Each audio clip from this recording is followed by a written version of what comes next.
Welcome, Joni. Thank you, Patrice. It's a pleasure to be here with you and see you again. And before we start, let me just please say thank you to you for all the good work you do on behalf of women everywhere. Oh, thank you, Joni. We appreciate you spending your afternoon, at least the next 40 minutes with us. So thank you. Now let's get into today's topic, getting through COVID and tapping your inner entrepreneur. You know, Joni, I think it's so relevant right now. We have millions of workers who are working from home like we are, but you have 35 million people who are either unemployed or furloughed. And I'm sure a lot of them are thinking to themselves, okay, I want to start my own business. I want to be independent. Or maybe they have a side business that they want to become their full-time enterprise. And what's interesting, I did some research. An economic downturn is actually a really good time for people to start their business. I think one of the most amazing stories coming out of the recent recession is just how female-owned small businesses escalated. There was tremendous growth. Let me share just one stat with you and all of our viewers today. From 2007 to 2018, this is during the Great Recession and afterwards, the number of women-owned businesses surged 58%. Now that's just compared to only 12% of all businesses. Today, we've got 13 million women-owned businesses nationwide. That is amazing. And when we look back at the past, there were only about 5% of women-owned businesses, but today they make up 42%. So I'm thinking of all of your distributors. I'm thinking of your company. These are women who are owning their future, owning their own piece of the pie, so to speak. Now, we know this economic downturn is a little different than the past because, you know, our economy is pretty much at a standstill because of measures we're taking to stop the spread of coronavirus. But that's why we need to hear from a leader like you, Joni, who is navigating your business through this crisis. So let's start here. What are you hearing on the ground? What are you hearing from your sellers about this crisis and how it's affecting their business? Well, our business might be a little unique in that we're a recession-proof industry, cosmetics, liquor, and tobacco. And, you know, I wasn't interested in opening a tobacco or liquor company, so I chose cosmetics. And that was primarily because I wanted to make sure as I built a company, I was spending my time devoted to business growth that could make it through difficult economic downturns, because that I cannot control. I can control, of course, the product line that I represent. Our distributors, our existing distributors, are doing just fine because of the fact that we are recession-proof and we fit the lipstick index, which is a financial phenomena that kind of explains that when during downturns in the economy, individuals tend to limit their big ticket luxury item purchases. Both men and women will, a woman will order a $25 tube of lipstick instead of buying a $150 dress, and a man will buy a luxury shave cream for $20 or $30 instead of a $150 shirt. So we're good, we're fine. But what weighed very heavily on our hearts in the beginning of February, as we began to hear what the steps were that we were going to have to go through and what the probable outcome of that would be, my husband and I were very concerned about the tens of millions of people who would be left without a way to produce income. And so from the very beginning, my core distributors, my leader distributors who have been with me for several years and who have been preparing in multiple ways in supporting women who desire to build a home-based business, we jumped into action. Not only did we change, of course, our product line, which we'll talk about, but our priority in the sales force, of which, of course, there are, you know, lots in our 17 countries. Our leaders in every country are very set on helping as many women and men for that matter, but as many women as we possibly can establish a home-based business, whether it be in our company or not.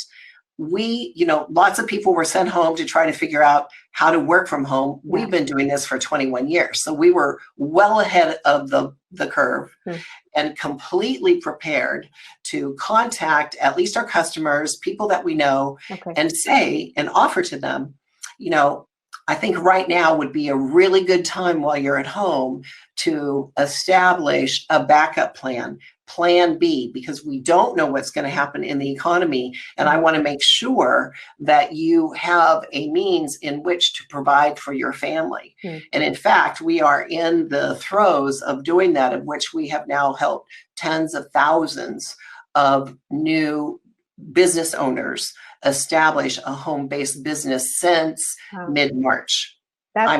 Since mid-February, actually. That's amazing. So you're a great example of how in the midst of crisis, entrepreneurs are stepping forward and you're helping to create those opportunities.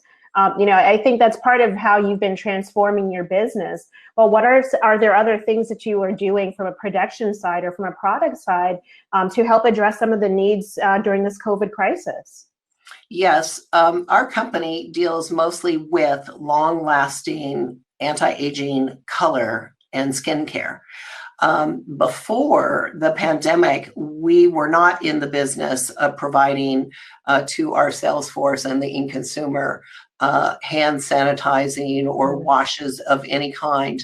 But as we began to realize many of the areas where there would be shortages, I have a fantastic team who it's run by Philippe Giroux, the president of our company, who oversees all the international operations. And he was able to, within our 3 countries, Canada, Australia, and the United States mostly, to put together a cooperation of led by us of third-party vendors who all came together and took a look at what our raw material situation was, what our components were, what our printing capabilities, the legal aspects, and very quickly began to formulate and design a hand sanitizer that we had from beginning to end within 2 weeks.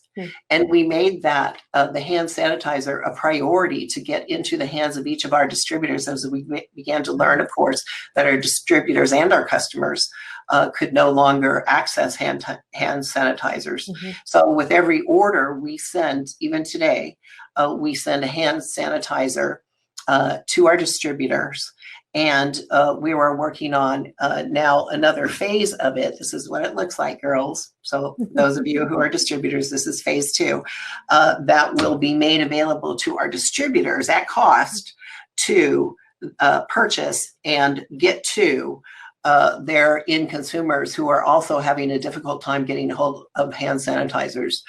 Additionally, gosh, we've given hundreds of thousands now to police departments, the highway patrol, hospitals, funeral homes, nursing homes, women's organization that consists of women and children in need, food banks, the military, you name it. We are just, looking for ways to be a part of the solution as fast as we can possibly get there, because we know it's good for our country. And we want to help the people who don't have the means establish a means, and the bigger chunk we can take out of that financially, and of course, as part of the solution to fight the germs, the better off it is for our country. So that's our mission. That's what we're focused on. That's what we're going to continue to work on. We're about to embark on a huge project within 3 countries, mainly Australia, Canada, and the US, to get $100 million worth of helpful products into the marketplace to help our first line responders and hospitals combat the problems that they're having with rashes and any kind of problems that the mask are now causing people who have to constantly wear the mask. We can see that they're in pain. And of course, who better to come up with solutions to help combat that than us? Wow, that's amazing. I mean, I think that's a great example of how you're retooling your business to meet the immediate needs, of your local community, of the frontline workers. And I think it's kind of a national call that's been made. We've seen lots of different workers respond and companies respond in that way. As we start to look at reopening society, do you think some of these items are going to remain on your product list? And also, do you anticipate shifting back some of your production into some of your traditional offerings? We will always maintain and carry our core product line. Mm-hmm. So we have the capabilities because we are self-manufacturers, and we also use third-party manufacturers on an as-needed basis. So there's no limit to our capabilities. So we're not concerned with that. Obviously, we keep up with that as a daily operational process. Mm-hmm. However, there is a need for many beneficial and products that work for both adults and children, mm-hmm. That we are developing right now, and that we will certainly introduce into our product line as we move forward, because this is not going to go away. Yeah. This is going to establish new habits, and we want to make sure these new habits are good for your skin. They're not drying out your skin. They're beneficial. You can actually see what the results are, and if people are using them correctly or not, mm-hmm. mainly children, to help protect them as we move forward. So we're going to make it fun, of course, and something that everyone should use. Terrific. Well, I think shifting has been part of your career from the start. And I think it's a nice segue into talking about you and your personal journey. Tell us, where did you begin and how did you get into the direct marketing world, the cosmetics world? Just tell us about your career. Okay. Well, you're right. I started as a teenager working alongside my father, my stepfather, Jerry Height, who was the senior executive vice president of merchandising for CVS. It was a period of time when they took, I think, about 30 stores and expanded to over 300. And I had the privilege of working with my father side by side, building these stores during my breaks in school. And I was introduced to the likes of people like, the president of Colgate-Palmolive, or Stuart Johnson, or Twin Labs, and all those big brand companies mm-hmm. that have products in drugstores, and that was the means in which they, of course, sold their products. So we'd start early in the morning, 6 o'clock in the morning, and work till midnight, day after day after day. Mm-hmm. And what better education could you get? I was just so blessed in that opportunity, having just come from Oklahoma on a farm, and then to be in that home, to have that type of exposure at such a young age. Well, that exposure also gave me an insight into what it took from these individuals who were at the heights of their career, what it took for them year after year after year after year to get there.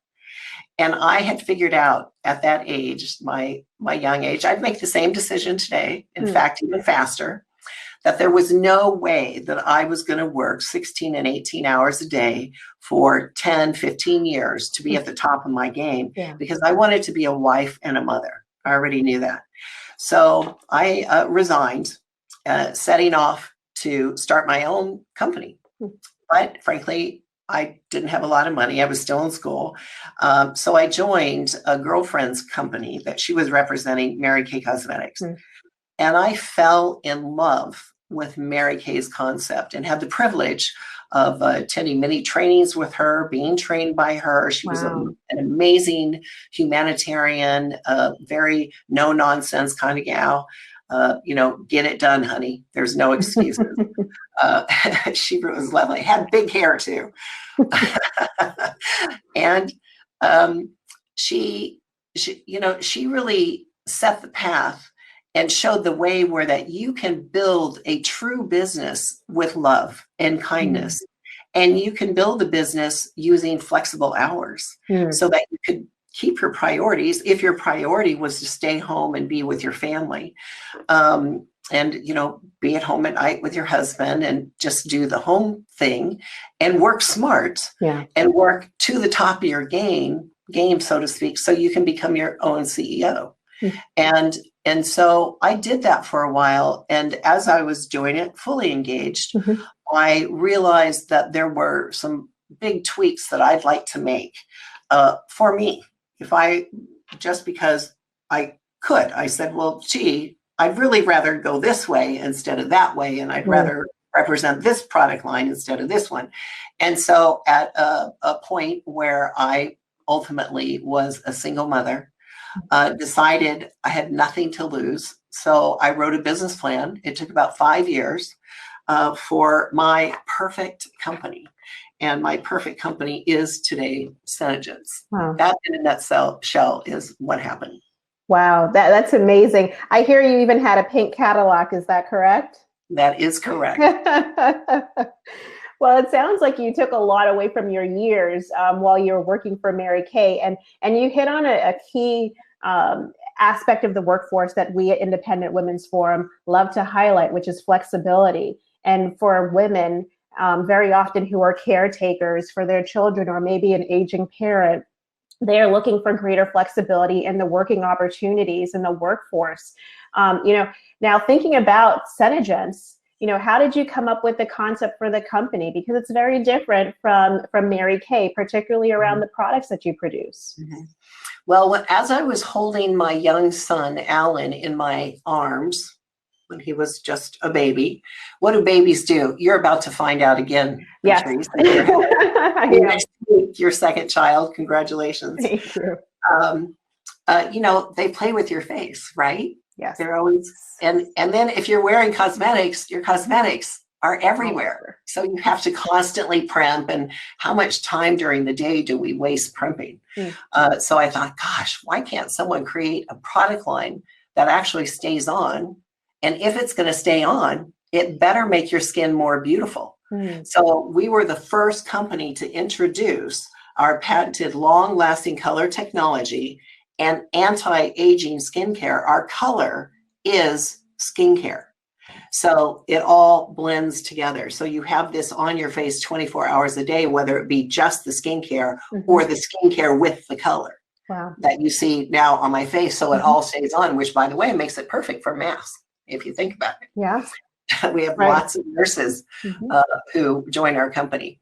So the flexibility issue had to be, of course, a main component of that, in a way where that a woman could truly build a career based upon what their desires were, to step in and represent a product line and make great money just selling the product, whatever great money means to every single individual. I mean, we have very part-timers and we have full-time career girls who do, tons. And that alone should suffice, just representing a product that really works, so that our flexible women who have full-time jobs can make additional income on the weekends or maybe at night through social media resources, just to take the kids on vacation or to pay the electric bill, for the underpaid, actually, the underpaid employed. To those people, of course, who want to work 10 hours a week and become the CEO of their own organizations, with organizations from all of our 17 countries, people within every one of those countries running multi-million dollars in a business operations. So it had to be flexible based upon what the desire of every single woman was. And I think about right now, how many millions are at home. And, Patrice, I woke up this morning thinking about what a privilege it is for me, a true honor and a blessing for me to be able to watch from, the front row, how people step into an idea with an excitement and also a hesitation because they don't know if it will succeed or if they can do it, if they have what it takes to do it. And to actually watch that transformation happen because they were willing to take the first step. Wow. And then that first step leads to the next one and the next one. And you just watch people blossom into the individual that God made them to be because they're building their confidence, they're building personal skill sets, and that affects every area of their life. It affects the way that they treat their children, the way they kiss their husband, the interaction that they have with their friends, the contributions they make to society. It's just so very important. Well, it's funny, Joni, we were on a panel, a congressional panel here in Washington last fall together, talking about how women make those choices around fulfillment, around, what's important to them, whether that's family and what it does for their self-esteem, but why we don't all fit into the same one-size-fits-all box when it comes to what we want, and how that has it impacts on things like, wages women make, and, whether the wage gap exists. I mean, we got into a good explanation of why, women make choices in the labor force because of those different priorities, things that are important to them. And for women who want to be entrepreneurs, I mean, it's fantastic. Now, I think this is a great segue. You talked about being at the front seat of seeing people come forward as entrepreneurs and taking that first step. What are some of the ways that you would recommend people build their businesses from home right now? What are one or two things they can do? Well, to be honest, to build one right now, because I think it's absolutely imminent that these, millions of underemployed and millions of individuals who are now filing for financial support, put a means in place immediately where that they can begin to earn income.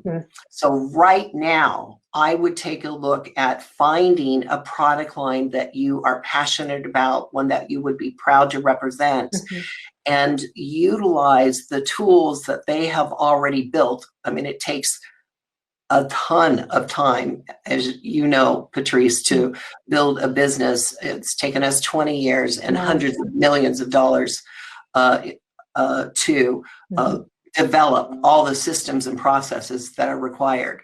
So I would take a look at a ready-made business, meaning a franchise. Franchises can cost up to about $1 million. I really highly recommend direct sales because the companies, the core businesses, have already provided those tools. And right now, well, within our company, it's free to sign up and represent our product line. And I'm sure other direct selling companies have provided that. Then, and immediately, you can represent that product and begin to earn at least sales income from representing that product line. If you want to take a little more time establishing a business from your home, then I would immediately put together a website and figure out what product it is you're passionate about, and then join as many groups as you can on your social media platforms and begin to talk about it.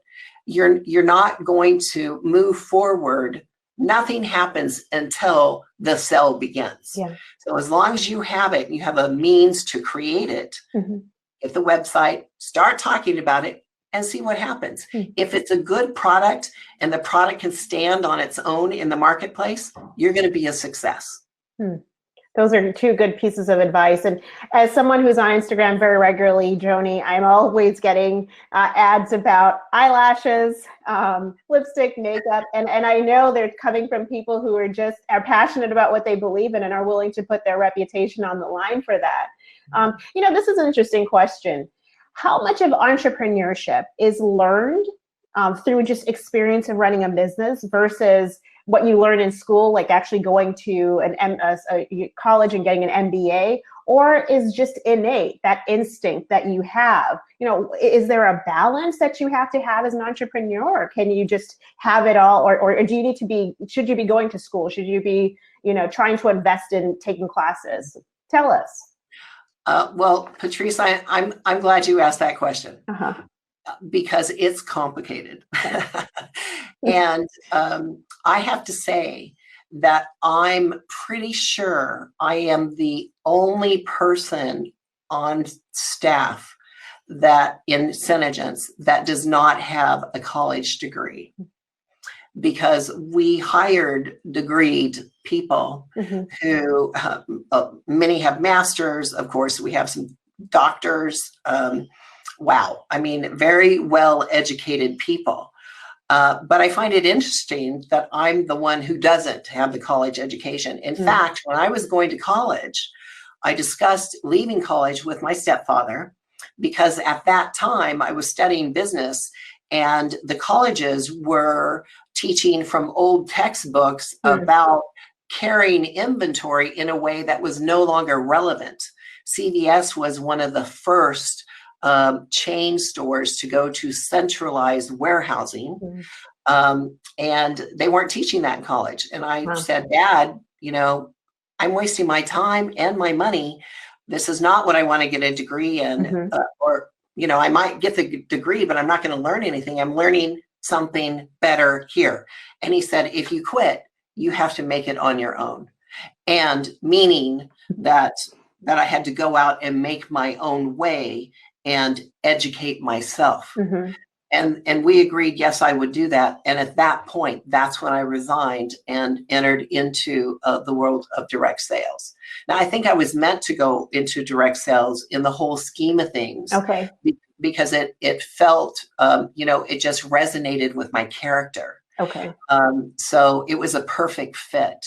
And, you know, when you look back along back of 40 years of career, then you can see how one door opened and you walked through that and it went to the other, which eventually evolved into the life that you now live. And I was just blessed at many points in the way. So that being said, I've also done the prudent thing, which is that I have hired mentors that I have paid for to help me guide me through certain levels of development and professional achievement.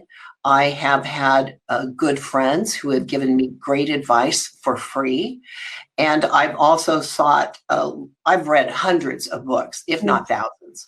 And I think the most helpful one truly is the old book, Napoleon Hill's Think and Grow Rich.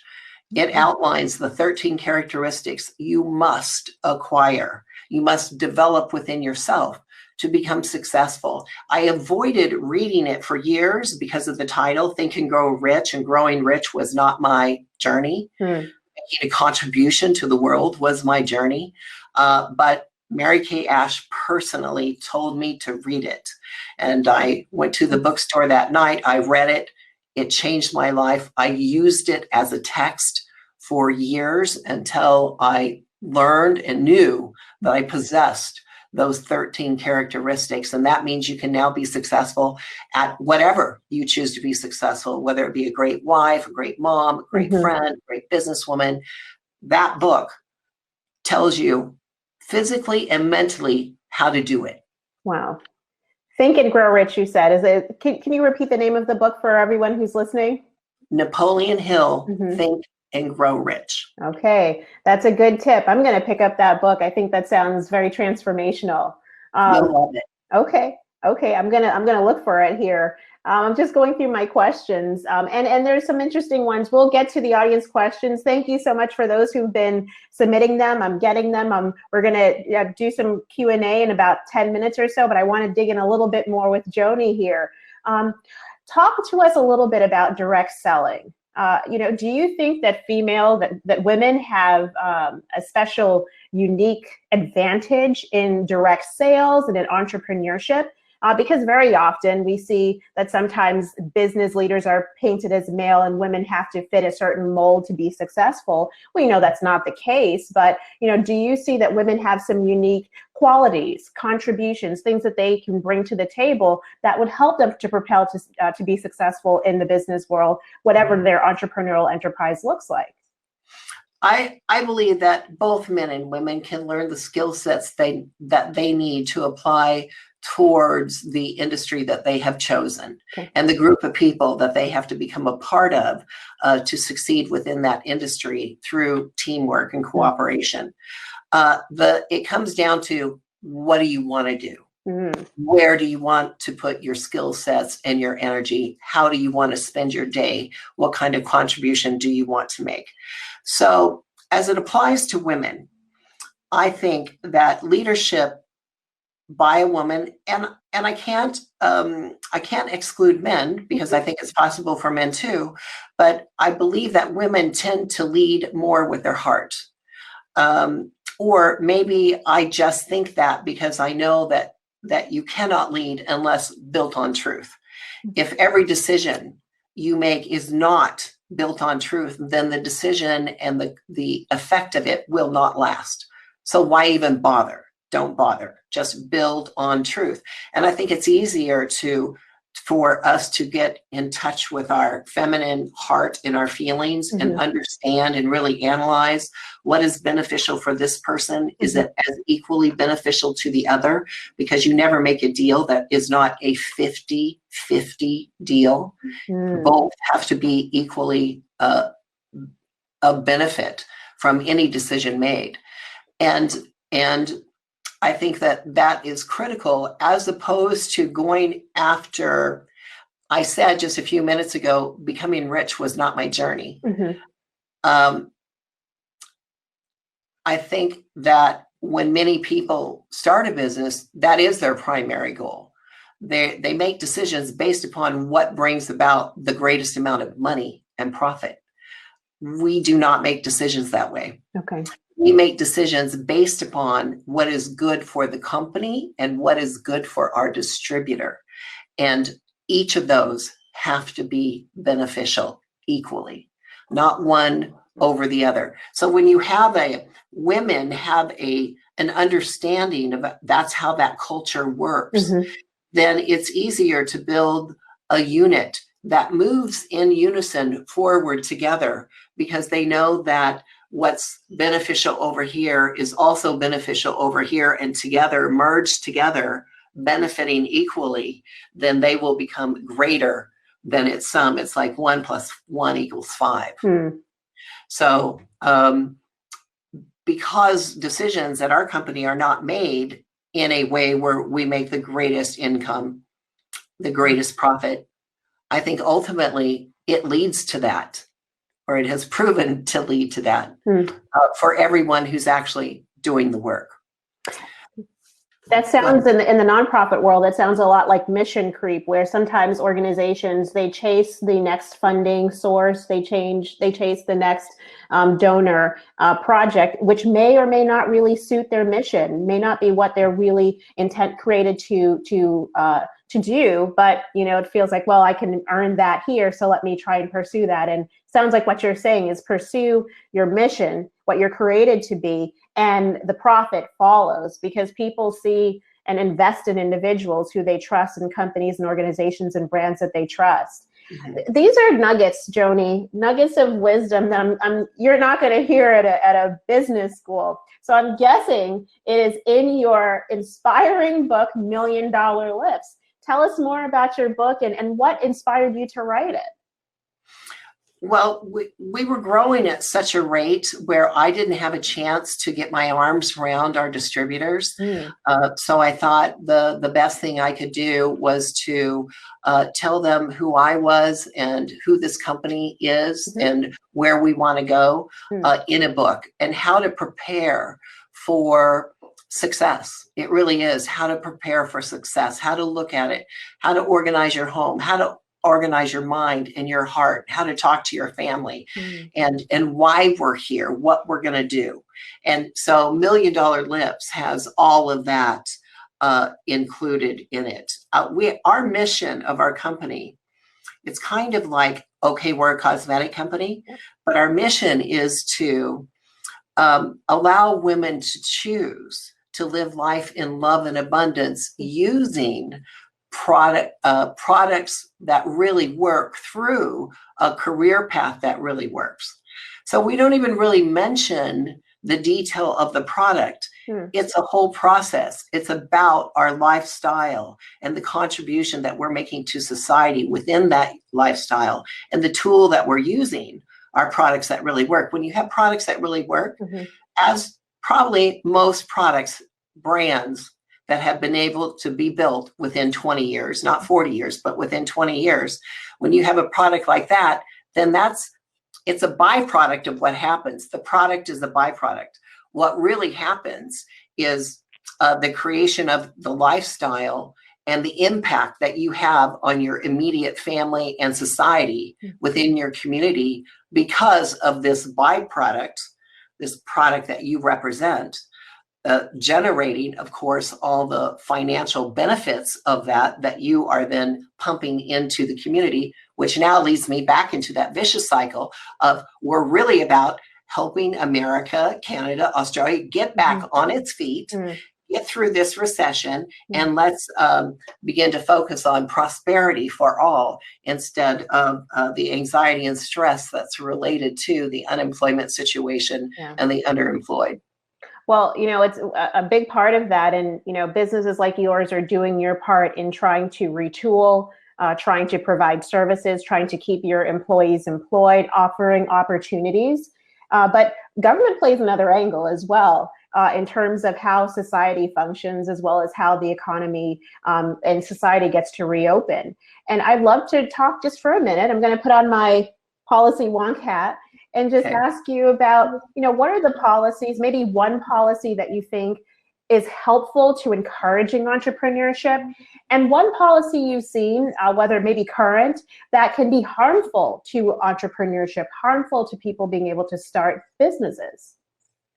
Well, let me just say that the fact that we are Americans, and I know in Canada, Australia, or other countries, offer us the opportunity of freedom so that we can choose to build a business of our own right now. And I'm only saying right now. So I would have to say in general, that's a benefit of the countries that we live in. However, that is being attacked. And it's being attacked by policies like AB5 in California, who recently passed a law, for example, as it applies to truck drivers. Companies may no longer employ independent contractors who are truck drivers. They have to be an employee, which means that those companies get to control taxes. And where do taxes go? Taxes go to the government. What are we constantly trying to balance? The control of the government and the money that's fed to the government and those factions who believe in that, and non-control the right of the independent business owner, the private sector, feeding those taxes that would be over here into the community to grow the economy and support other people. So AB5 is very dangerous, and in my estimation, eliminates our ability to choose to run our own business. And if we all have to work for an employer who controls our taxes, then honestly, I just look at that as mass slavery of government. I mean, that's the first time I've ever really said that. But if you don't have a choice and you have to go to work for X amount of hours and you only earn this much because you have to send the rest of it to the government, then what else is it? So I think we have to be very, very careful on taking a look at who we're casting our vote for, and are they pro-business or are they all about big government? You need to do your homework.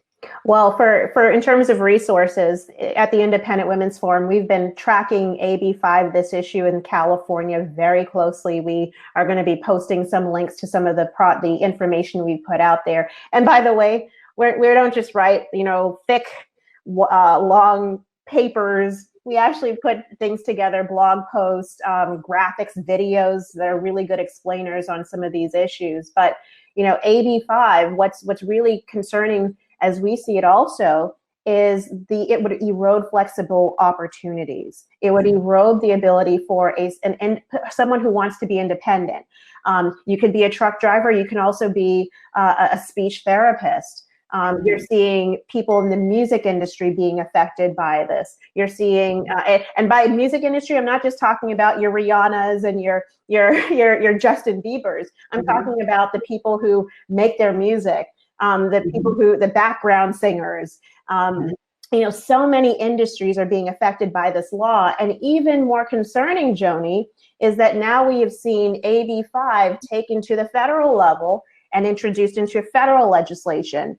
So we have our hands full, lots of other organizations around the country trying to highlight how this destroys opportunities for individuals who don't want to be a payroll employee, who want to be their own business, who want to determine their own schedule. As we talked about flexibility, maybe it's the mom who wants to work from 2 a.m. to 5 a.m. writing for a bunch of different newspapers, and then in the middle of the day, she's caregiving for her children, taking care of an aging parent, So it erodes those choices that we have as women in the workplace to craft the kind of career that we want to make. So thank you for highlighting that. We've got lots of resources on that.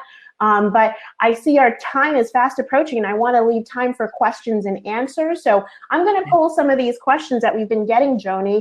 People love you, by the way. They think that you're fabulous. Here's one from Megan L. What's the best piece of advice you were ever given? Burn my bridges.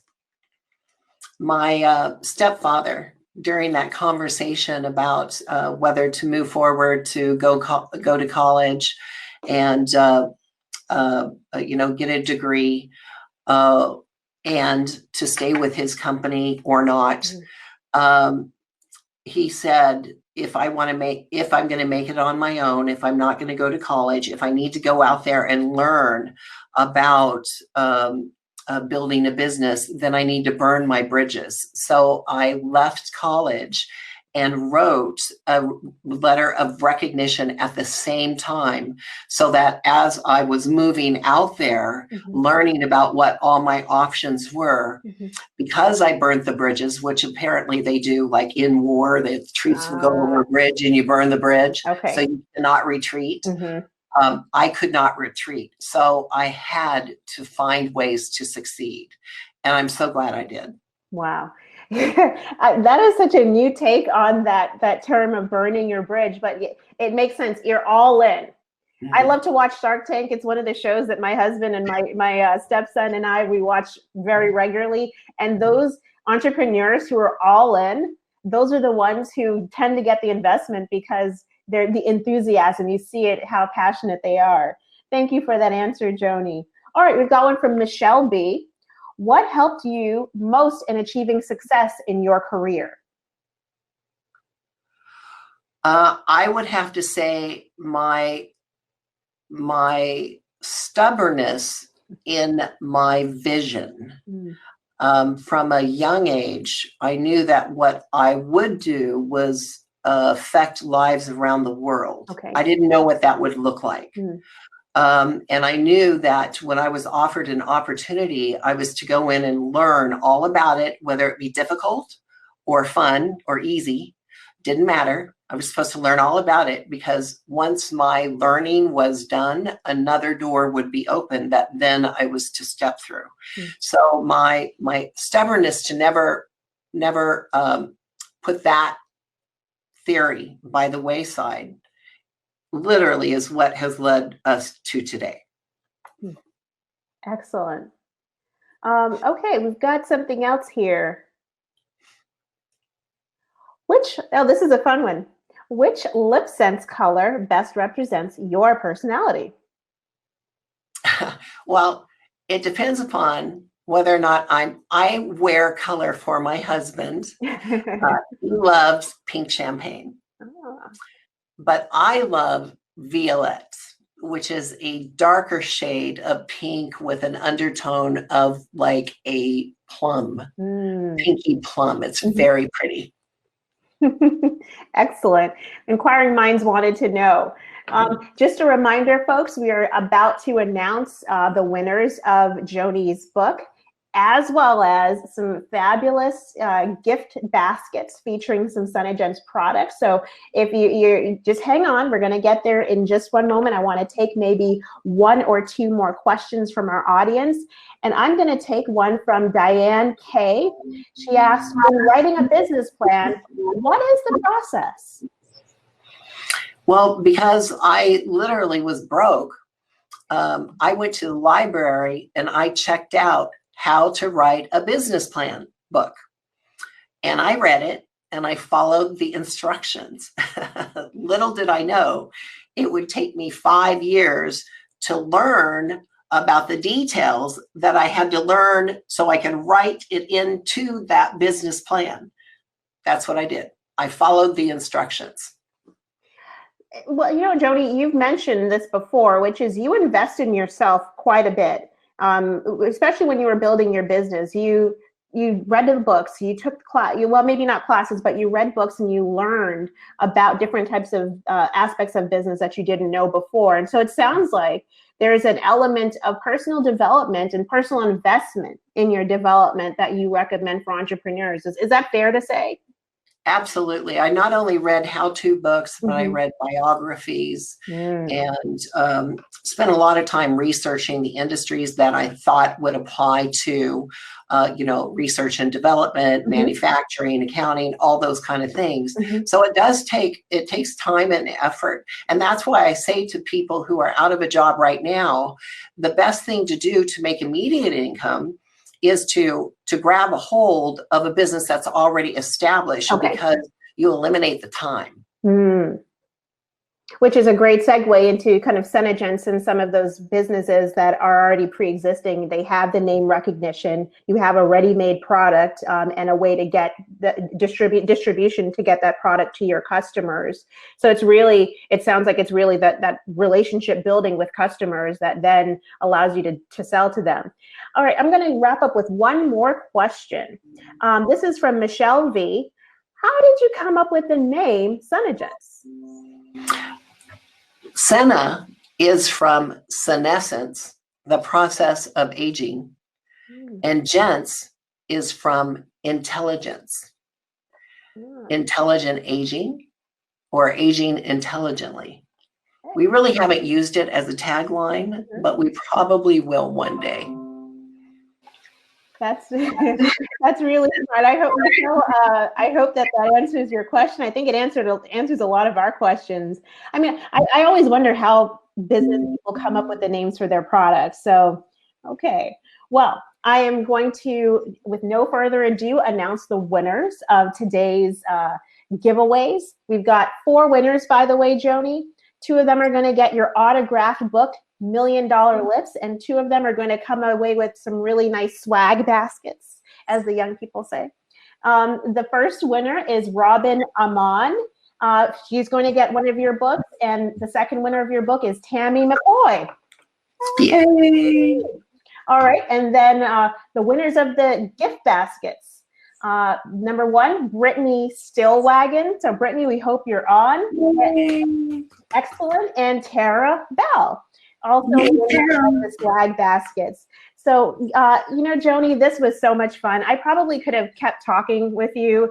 And I even forgot that I don't know how many people watching us and listening to us now. It felt like a really personal one-on-one conversation, but you have so much business insight to share. So if you didn't win one of Joni's books, we're still hoping that you go and get a copy and learn from this lady about how she's, all the things she's learned over her career and building this business. And Joni, thank you for being a leader in the cosmetic space, as a woman entrepreneur. And also from the policy standpoint, being able to really bridge the gap between policy and business and giving us insights into what's important and what we need to keep our eyes on. So thank you for giving us an hour of your time today.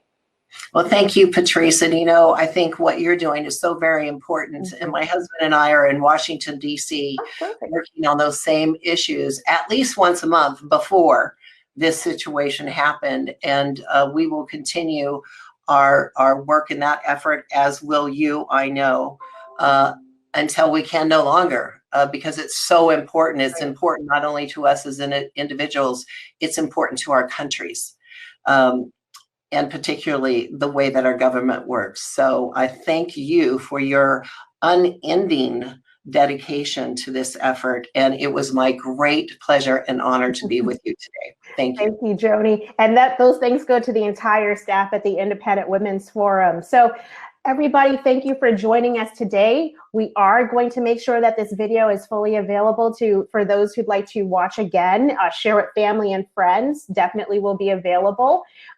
Also, a couple of teasers. Don't miss our next virtual events. Be sure to sign up for our updates. We are going to have our next virtual event like this on May 29th.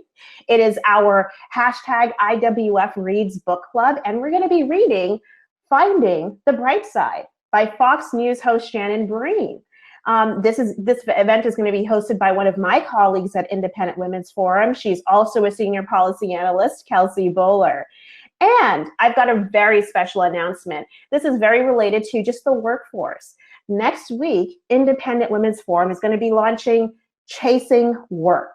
You ask, what is Chasing Work? Well, it's a national storytelling campaign talking about how overregulation of our employment world can really eliminate working opportunities for people.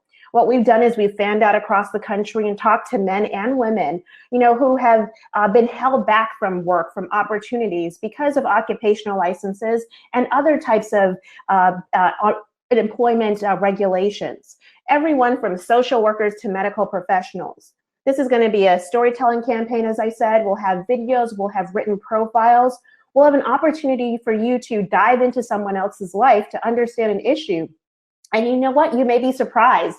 It may be an issue that your family member has dealt with, that you yourself has dealt with. And so you can share those videos, share those profiles, and even submit your own stories.